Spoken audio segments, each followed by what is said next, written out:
ظاهرة اقتطاع الإنترنت. في بعض الناس قال ظاهرة اقتطاع الإنترنت فيها مصالح لبعض الدول. في ناس يقولوا إنها حركات ماسونية. في ناس يقولوا علشان نتخلص من 7 مليار ويبقي المليار الذهبي. في بعض الناس يقولوا إنه بيقتطع النت مدة 2 ساعة صيانة.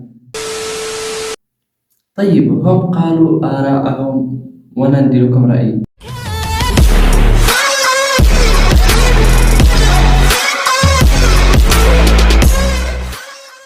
طيب قبل ما نبدأ خلينا إحنا نولع موسيقى. أنا حسب دراستي وخبرتي 30 سنة بهذا المجال أعتقد إنهم يستووا في القبة الأرضية ويفتحون المريخ. يعني لو تقول إن أنا كذاب أنت جيت كارع عالمي، لا. لماذا نحن هنا؟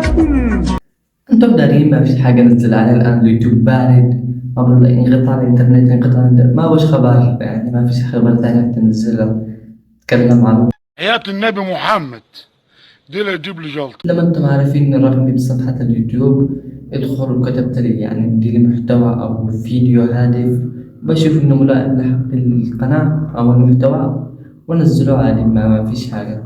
مع ألف سلامة.